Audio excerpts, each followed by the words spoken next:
শ্রীমদ্ভগবদ্গীতা অনুবাদ স্বামী রাম সুখদাস 18তম অধ্যায়ের 50তম শ্লোক।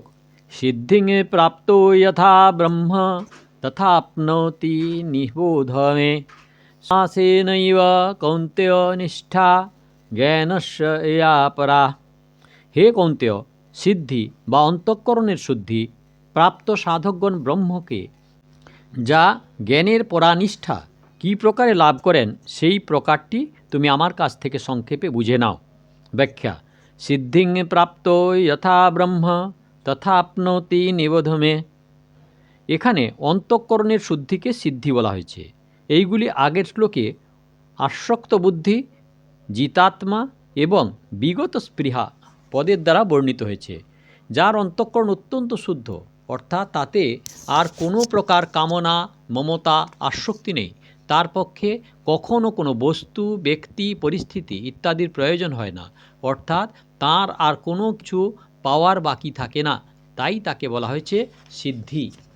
লোকে বলে থাকে যে মনোমতো জিনিস পেয়ে গেলে সিদ্ধি হয়ে যায়, অনিমাদি সিদ্ধি লাভ হলে সিদ্ধি হয়ে যায়, কিন্তু প্রকৃতপক্ষে সেইগুলি সিদ্ধি নয়, কারণ এতে পরাধীনতা থাকে, কোনো ব্যাপারের অভাব থাকে আর কোনো বস্তু পরিস্থিতির প্রয়োজন হয়। সুতরাং যে সিদ্ধিতে কোনো প্রকার কামনা উদ্ভূত না হয় তাকেই প্রকৃতপক্ষে সিদ্ধি বলা হয়। যে সিদ্ধিপ্রাপ্তিতে কামনা বৃদ্ধি পায় তা প্রকৃত সিদ্ধি নয়, তা এক প্রকার বন্ধনই। অন্তঃকরণের শুদ্ধিরূপ সিদ্ধিপ্রাপ্ত সাধকই ব্রহ্মকে লাভ করেন। তিনি যে ক্রম অনুযায়ী ব্রহ্মকে প্রাপ্ত হন তা আমার কাছ থেকে শোনো নিবোধমে। কারণ সাংখ্যযোগের যেসব সারগর্ভ কথা আছে তা সাংখ্যযোগীর জন্য অত্যন্ত প্রয়োজন এবং সেইগুলি জানাও অত্যন্ত প্রয়োজন। নিবোধ শব্দটির অর্থ হলো যে সাংখ্যযোগে ক্রিয়া এবং সামগ্রীর প্রাধান্য থাকে না, কিন্তু তত্ত্বটি জানার প্রাধান্য থাকে। এই অধ্যায়ের 13 শ্লোকেও সাংখ্যযোগীর বিষয়ে নিবোধ পদটি ব্যবহৃত হয়েছে। সমাসেনৈব কৌন্তেয় নিষ্ঠা জ্ঞানস্য ইয়া পরা। সাংখ্যযোগীর যে সর্বশেষ স্থিতি, যার থেকে বড় সাধকের আর কোনো স্থিতি হতে পারে না, তাকেই বলা হয় জ্ঞানের পরানিষ্ঠা। সেই পরানিষ্ঠাকে অর্থাৎ ব্রহ্মকে সাংখ্যযোগের সাধক যেভাবে লাভ করেন তা আমি সংক্ষেপে বলবো, অর্থাৎ তার সারমর্ম বলবো। শ্লোক নম্বর 51। বুদ্ধ্যা বিশুদ্ধয়া যুক্ত ধৃতাত্মানং নিয়ম্য চ শব্দাদীন বিষয়াং ত্যক্তা রাগদ্বেষৈ বুধস্য চ। শ্লোক নম্বর 52। বিবিক্ত সেবী লঘ্বাসি যতবাক্কায় মানসঃ ধ্যানযোগপারো নিত্যং বৈরাগ্যং সমুপাশ্রিতঃ। শ্লোক নম্বর 53। অহংকারং বলং দর্পং কামং ক্রোধং পরিগ্রহম বিমুচ্য নির্মহ শাস্তো ব্রহ্মভুয়ায় কল্পতে। যিনি বিশুদ্ধ বা সাত্ত্বিক বুদ্ধিযুক্ত, বৈরাগ্য অবলম্বন করেন, একান্তে অবস্থান করেন, মিতাহারী ধৈর্য সহকারে ইন্দ্রিয় দমন করেন, শরীর বাক্য মন বশীভূত করেন, শব্দাদি বিষয় পরিত্যাগ করেন এবং রাগ দেশ বর্জন করে নিত্য নিরন্তর ধ্যানে নিরত থাকেন, সেই সাধক অহংকার, বল, দর্প, কাম, ক্রোধ, পরিগ্রহ পরিত্যাগ করে মমত্ব বুদ্ধিহীন ও প্রশান্ত চিত্ত লাভ করে ব্রহ্মপ্রাপ্ত করতে সমর্থ হন। ব্যাখ্যা: বুদ্ধ্যাং বিশুদ্ধয়া যুক্ত।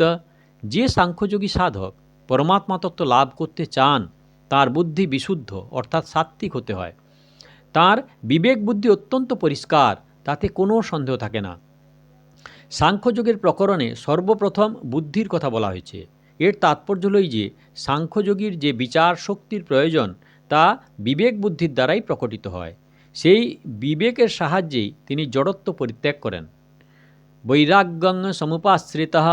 সংসারী ব্যক্তিরা যেমন আসক্তিপূর্বক বস্তু, ব্যক্তি ইত্যাদি আশ্রয় গ্রহণ করে থাকেন, সেইগুলিকেই তাদের আশ্রয় ও ভরসা বলে মনে করেন, তেমনি সাংখ্যযোগের সাধক বৈরাগ্য অবলম্বন করে থাকেন, অর্থাৎ জনসমাগমে ইত্যাদিতে তাঁর স্বাভাবিক নির্লিপ্ত ভাব বজায় থাকে।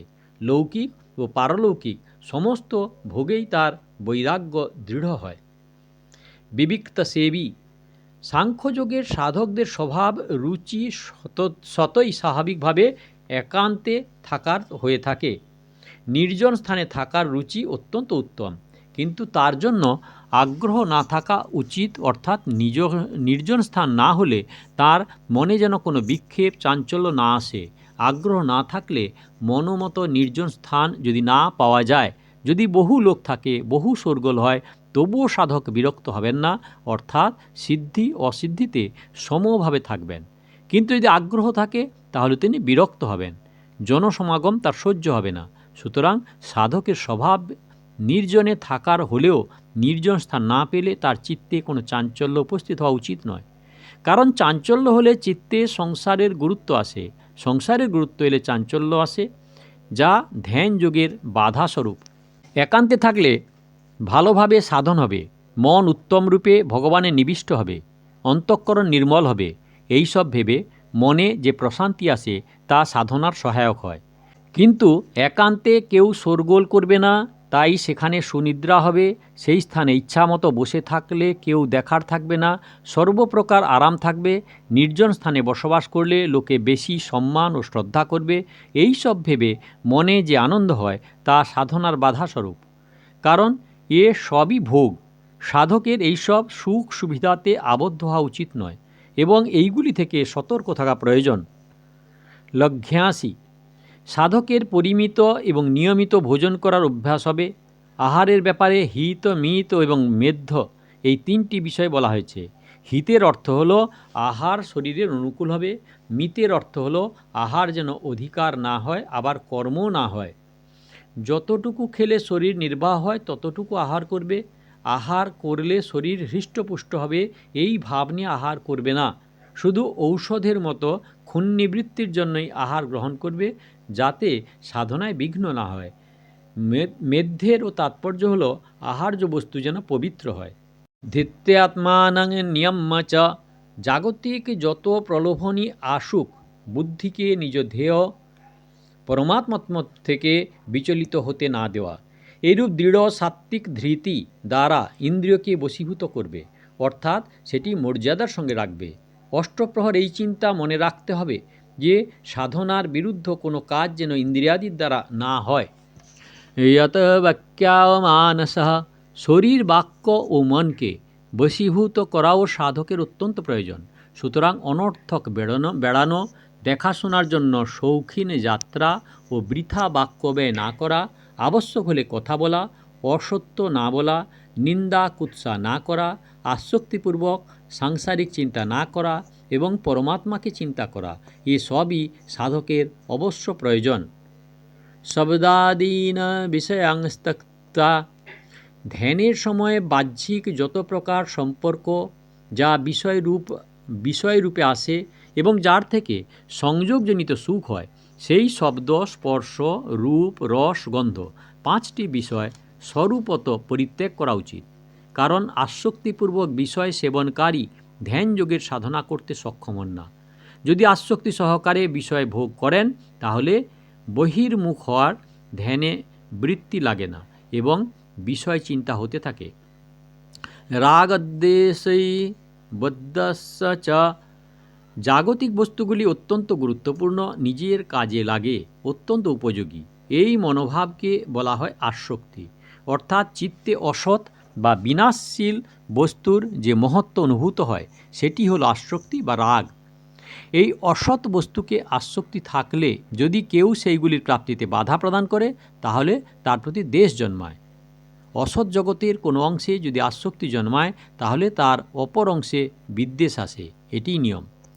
যেমন শরীরে আসক্তি জন্মালে শরীরের অনুকূল বস্তুগুলিতে আসক্তি হয় আর প্রতিকূল বস্তুগুলিতে দ্বেষ জন্মায়। জগতের সঙ্গে সম্পর্ক আসক্তিতে হয়, আবার বিদ্বেষেও হয়। আসক্তিপূর্ণ বিষয়ের চিন্তা হয়, আবার বিদ্বেষপূর্ণ বিষয়েরও চিন্তা হয়। তাই সাধকের রাগ বা দ্বেষ করা উচিত নয়। ধ্যান যোগ পর নিত্যম, সাধক যেন নিত্যই ধ্যান যোগ পরায়ণ থাকেন, অর্থাৎ ধ্যান ভিন্ন অন্য কোনো সাধনা না করেন।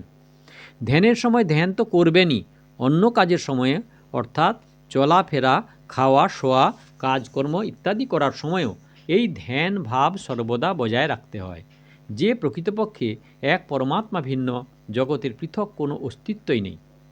অহংকারং বলং দর্পং কাম্যং ক্রোধং পরিগ্রহম বিমুচ্য। গুণাদির জন্য নিজের মধ্যে যে এক বিশেষ ভাব দেখা যায় তাকে বলা হয় অহংকার। জোর করে বিশেষভাবে যা ইচ্ছা করার যে আগ্রহ হয় তাকে বলা হয় জেদ। জমি সম্পত্তি ইত্যাদি বাহ্য বস্তুসমূহের জন্য মনে যে অহংকার হয় তাকে বলা হয় দর্প। ভোগ বস্তু এবং অনুকূল প্রতিকূল পরিস্থিতি প্রাপ্ত হোক এইরূপ ইচ্ছার নাম কাম। নিজ স্বার্থ এবং অহং অভিমানে আঘাত লাগলে অন্যের অনিষ্ট করার নিমিত্ত মনে যে জ্বালার সৃষ্টি হয় তাকে বলে ক্রোধ। ভোগ বুদ্ধি দ্বারা সুখ আরাম প্রভৃতি যা সংগ্রহ করা যায় তাকে বলা হয় পরিগ্রহ। সাধক উপরিউক্ত অহংকার, বল, দর্প, কাম, ক্রোধ এবং পরিগ্রহ এইসব ত্যাগ করেন। নির্মমঃ, নিজের কাছে জীবিকা নির্বাহের জন্য যা সামগ্রী থাকে এবং কর্ম করার শরীর ইন্দ্রিয়াদির যেসব সাধন আছে তাকে মমত্ববোধ এবং আপনবোধ যেন না থাকে। নিজের শরীর বস্তু ইত্যাদি যা আমার প্রিয় সেইগুলি বজায় না থাকার ইচ্ছাকেই বলা হয় নির্মম বা মমত্বহীন। যেসব ব্যক্তি এবং বস্তুসমূহকে আমরা নিজের বলে মনে করি সেইগুলি এখন থেকে 100 বছর আগেও নিজের ছিল না, 100 বছর পরেও সেইগুলি নিজের থাকবে না। সুতরাং যা নিজের থাকবে না সেইগুলি দ্বারা ব্যবহার বা সেবা করা গেলেও নিজের মনে করে নিজের কাছে রাখতে পারা যায় না। যদি সেইগুলো নিজের কাছে রাখতে পারা না যায় তাহলে সেইগুলি যে নিজের নয় তা মানতে বাধা কিসের? সেইগুলি নিজের বলে না মানলেই সাধক নির্মম বা মমত্বহীন হতে পারেন। শান্তঃ, অসৎ বা নাস্তি, জগতের সঙ্গে সম্পর্ক রাখলেই চিত্তে অশান্তি চাঞ্চল্য উৎপন্ন হয়। জড়ত্ব থেকে সম্বন্ধ বিচ্ছেদ হলে কখনোই মনে অশান্তি আসে না। তাই রাগ দেশ না থাকায় সাধক সর্বক্ষণ শান্ত থাকেন। ব্রহ্মভুয়ায় কল্পতে, মমত্বরহিত এবং শান্ত ব্যক্তি সাংখ্যযোগের সাধক পরমাত্মা প্রাপ্তির অধিকারী হয়ে ওঠেন। অর্থাৎ অসতের সম্বন্ধ সর্বতোভাবে পরিত্যাগ হলেই তার মধ্যে ব্রহ্মপ্রাপ্তির যোগ্যতা সামর্থ্য আসে।